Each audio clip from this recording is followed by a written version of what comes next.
नमस्कार साथियों, निर्माण क्लासेज अयोध्या में आपका हार्दिक स्वागत है। करंट अफेयर्स के एक नए इशू में मैं आपके साथ पुनः मोस्ट इम्पॉर्टेंट चर्चित विषयों पर मैटर लेकर के आया हूं, जो हमारे प्रश्न बनने के लिए अति संभावित की कैटेगरी में आते हैं। ठीक है, शुरू करते हैं। लगातार आप लोगों का करंट अफेयर्स चल रहा है एक सिस्टमेटिक ढंग से, कि फालतू की चीज़ों को भी करंट के नाम पर हमें नहीं पढ़ना है, और साथ ही साथ ऐसी चीज़ों को पढ़ना, समझना, क्या हमारा प्रश्न बनेगा, कैसा हमारा प्रश्न बनेगा, क्यों हमारा प्रश्न बनेगा, इसको मेंटेन करना, इसके साथ हम लोग करंट अफेयर्स कर रहे हैं। तो देखते हैं क्या है आज का विषय। ठीक है, प्रधानमंत्री युवा योजना।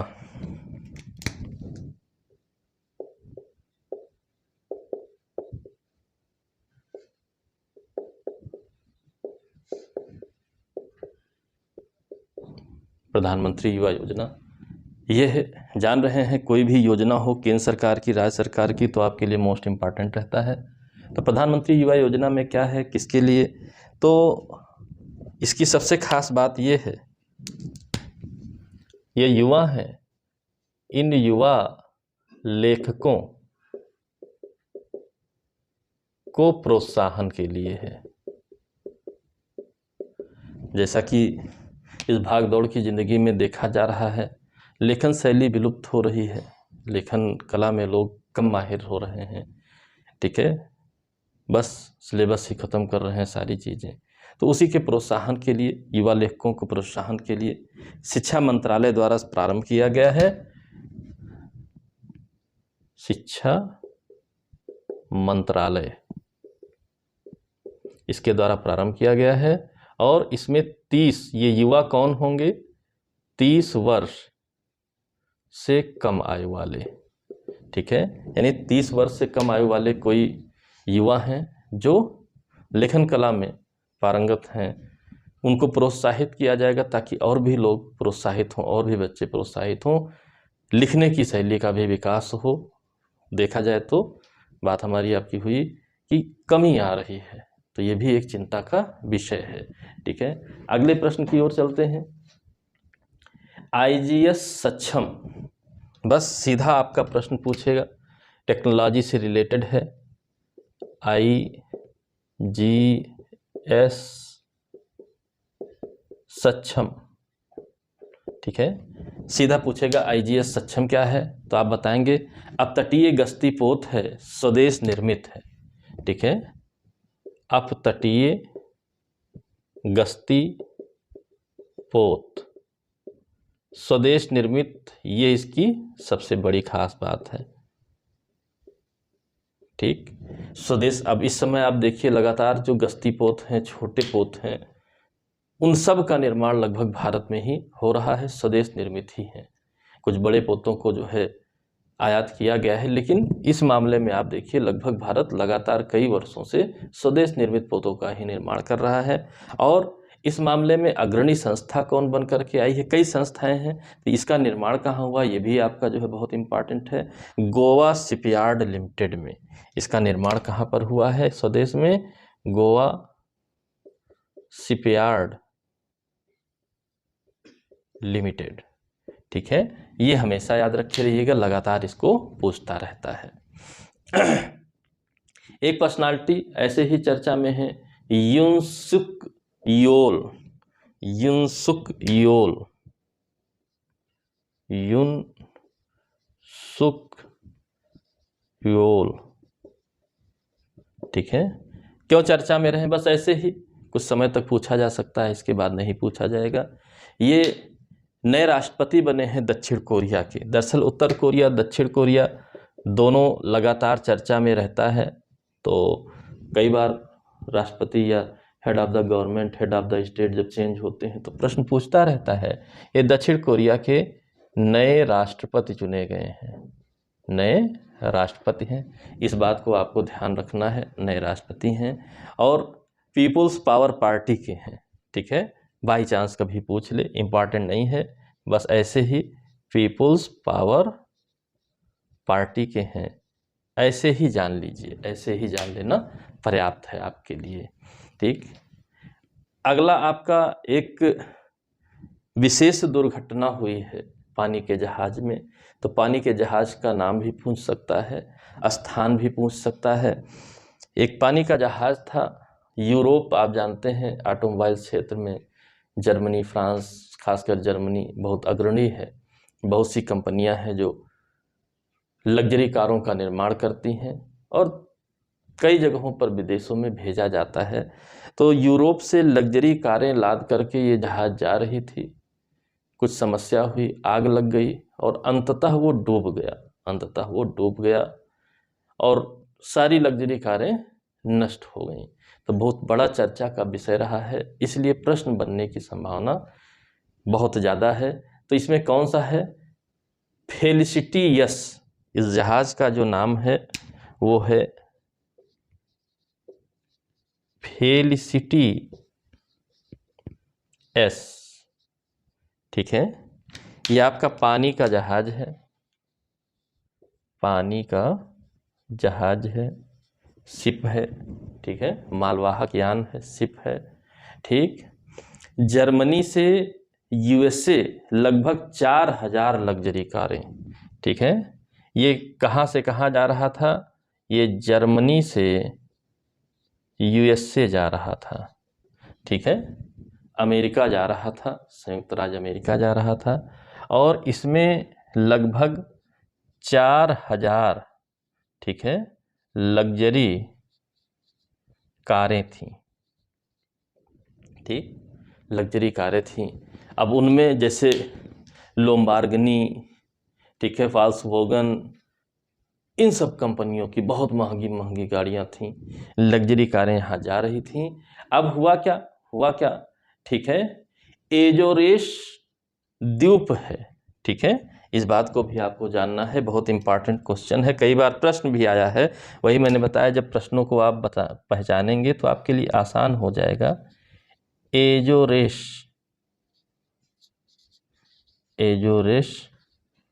द्वीप है, एक आइसलैंड है। ठीक है, उसी के पास ये दुर्घटना हुई। ये द्वीप है कहाँ? पुर्तगाल के निकट है। ठीक है, पुर्तगाल के निकट है। ठीक है, तो पुर्तगाल आप देखेंगे अपने मैप में, पुर्तगाल को जब आप देखेंगे तो भूमध्य सागर और उत्तर अटलांटिक महासागर के बीच में पुर्तगाल आपका दिखेगा आपको। और पुर्तगाल से दक्षिण हिस्से में जब आप देखेंगे तो भूमध्य सागर से लेकर के उत्तरी अटलांटिक महासागर में मिलने का आपका एक जिब्राल्टर जलसंधि है। ठीक है, जिब्राल्टर नाम का द्वीप भी वहाँ है, उसी के नाम पर जिब्राल्टर जलसंधि नाम पड़ा है। और उसी रास्ते से, यानी कि जो अगर हम यूरोप की जो है आयात निर्यात को देखें तो ये जलसंधि बहुत इम्पॉर्टेंट है। अगर एशिया की ओर, दक्षिण एशिया की ओर कुछ आना है यूरोप से तो ये स्वेज नहर का उपयोग करते हैं। जब उत्तर या दक्षिण अमेरिका की ओर जाना है तब ये जिब्राल्टर जलसंधि का यूज करते हैं।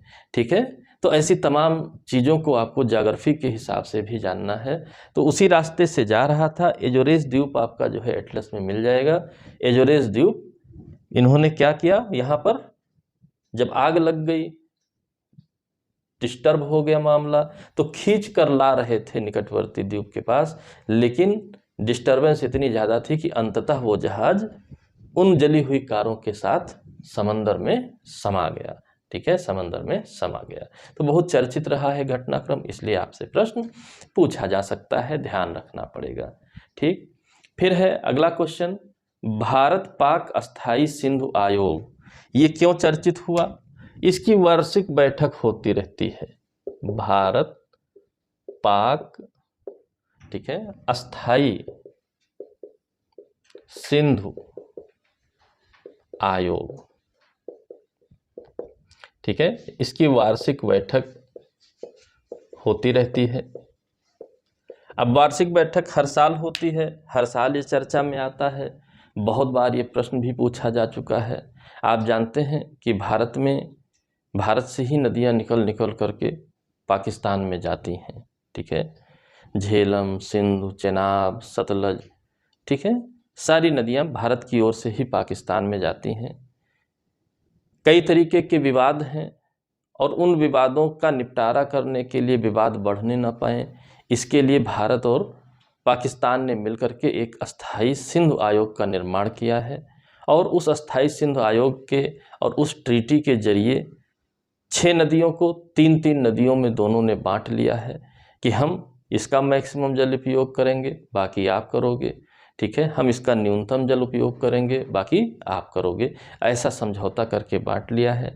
इनमें कोई परियोजनाएं लगती हैं या कोई भी बात रहती है, अक्सर पाकिस्तान अपनी आपत्ति दर्ज कराता रहता है। तो इन सब मामलों में क्या आपत्तियां हैं, उसका निस्तारण कैसे हो, हर एक चीज़ को देखते हुए इस आयोग को गठित किया गया है। आपसी बातचीत के जरिए प्रॉब्लम को सुलझाने की कोशिश की जाती है, क्योंकि पड़ोसी हैं, कोई वाद विवाद जितने ही कम रहेंगे उतनी ही अच्छी बात है। तो इसकी वार्षिक बैठक हुई है, ठीक है। इन वार्षिक बैठक के पहले जान लें कि इस अस्थाई सिंधु आयोग के जरिए जो बंटवारा हुआ है, बहुत इम्पॉर्टेंट क्वेश्चन है, ये लगातार पूछता है, ठीक है। 80-20 का बंटवारा हुआ है, यानी कि किन्हीं नदियों का 80% जल भारत उपयोग करेगा, किन्हीं नदियों का 80% जल पाकिस्तान उपयोग करेगा। तो इंडिया कौन सी नदियों का जल 80% उपयोग करेगा और 20% पाकिस्तान, ठीक है। तो इसका सतलज, ब्यास और रावी है। सतलज, व्यास और रावी, इन 3 नदियों का भारत, ठीक है। इनको पूर्ववर्ती नदियां भी कहते हैं, ठीक है। ये तीनों पूर्ववर्ती नदियां भी हैं, ठीक है।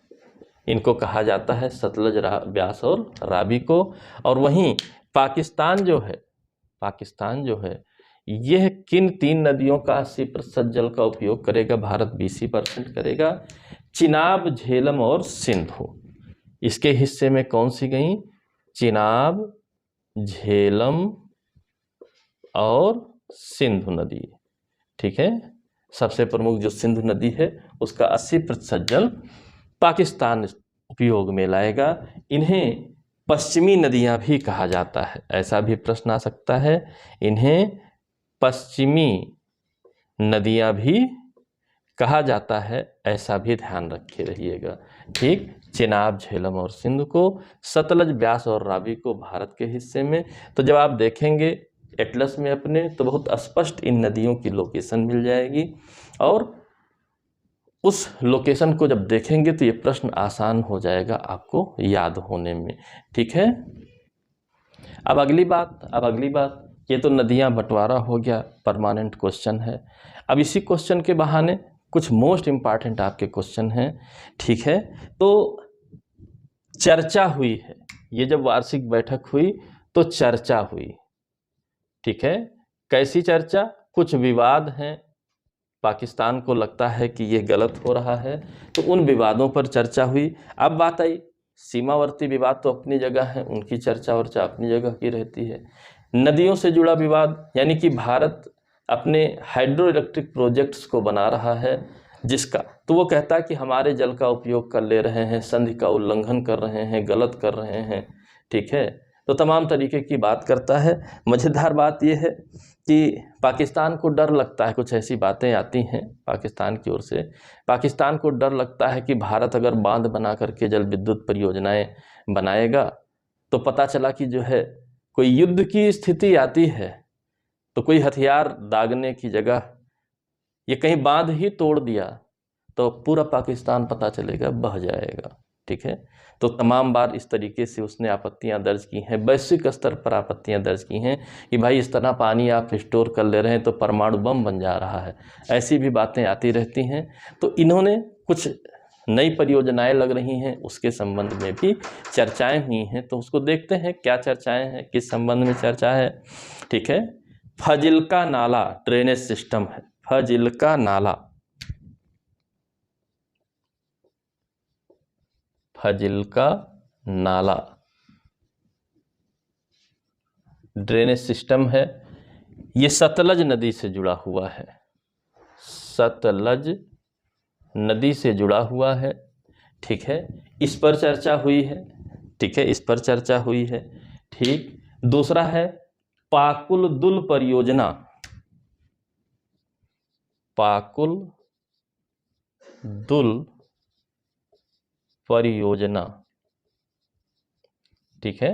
पाकुल दुल परियोजना हाइड्रो इलेक्ट्रिक परियोजना है, ठीक है। 1000 मेगावाट की है, 1000 मेगावाट की ये परियोजना है, बड़ी परियोजना है, ठीक है। ये चिनाब नदी पर बनाई जा रही है। ये कहाँ बनाई जा रही है? चिनाब नदी पर बनाई जा रही है। इसका भी पाकिस्तान विरोध कर रहा है। तो भारत अपना पक्ष रखता है कि भाई आपके जो भी शंकाएं हैं वो निर्मूल हैं, ऐसी शंकाओं का कोई मतलब नहीं है, आपके हिस्से का पूरा पानी आपको मिलता रहेगा उसमें। तो बहुत बार आपत्तियां, लेकिन आपत्तियां किसी कोई जड़ नहीं है, बस आपत्ति उसको करना है तो करता रहता है। फिर एक और परियोजना है कीरू परियोजना, 624 मेगावाट की है। कीरू परियोजना 624 मेगावाट की है, यह भी चिनाब नदी पर है, यह भी चिनाब नदी पर है, इस पर भी चर्चा हुई। और एक बहुत इम्पॉर्टेंट लोअर कलनाई परियोजना है, ये भी लगातार आपका पूछा हुआ है। लोअर किलनाई, ठीक है, परियोजना है, छोटी है लेकिन बहुत इम्पॉर्टेंट है, 48 मेगावाट की ये परियोजना है। इन चार, यानी कि ये चारों मोस्ट इम्पॉर्टेंट आपके क्वेश्चन हैं, ये चारों मोस्ट इम्पॉर्टेंट आपके क्वेश्चन हैं, इन पर चर्चा हुई क्या है क्या नहीं। तो जरूरी नहीं है सिंध आयोग की वार्षिक बैठक हुई कि नहीं हुई ऐसा प्रश्न पूछे, ये तो एक बहाना था।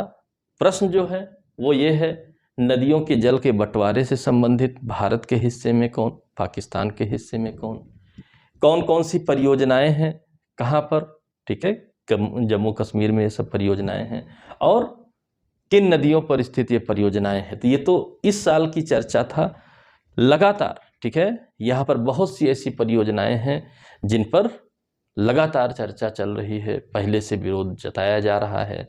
किन्हीं परियोजनाओं के लिए अंतर्राष्ट्रीय मध्यस्थ आर्बिट्रेटर की भी नियुक्ति की जा चुकी है और भारत के पक्ष को सही माना है कि पाकिस्तान की शंकाएं निर्मूल हैं। तो इनको आपको मोस्ट इम्पॉर्टेंट क्वेश्चन के रूप में याद रखना है।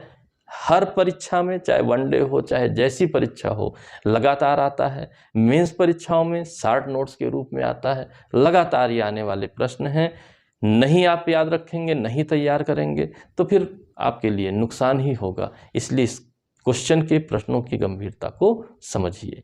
आशा करता हूँ वीडियो पसंद आई होगी। अगले करंट अफेयर्स के जो मोस्ट इम्पॉर्टेंट प्रश्न हैं उसके साथ मैं पुनः उपस्थित रहूँगा। यदि वीडियो पसंद आई हो तो लाइक करें, शेयर करें, और यदि आपने चैनल को सब्सक्राइब नहीं किया है तो सब्सक्राइब करें। जीएस के बहुत से मैटर आपको मिलने वाले हैं। यूपी एपीओ का मेंस होने वाला है, यूपी के साथ बिहार एपीओ का भी मेंस होने वाला है। करंट अफेयर्स दोनों का एक बहुत इम्पॉर्टेंट पार्ट है मेंस का। यदि आपकी तैयारी सही ढंग से सीमित और अच्छे प्रश्नों के साथ नहीं है तो आपको समस्या होगी। तो आशा करता हूँ प्रश्नों को आप समझेंगे। शॉर्ट नोट्स में क्या बनता है वो भी मैं बता रहा हूँ। मेंस के लिए इम्पॉर्टेंस, प्रीलिम्स के लिए भी वैकेंसी आने वाली है, तैयारी अभी से बनाए रखनी होगी। अगले वीडियो के साथ मैं पुनः उपस्थित रहूँगा। तब तक के लिए जय हिंद, जय भारत, धन्यवाद।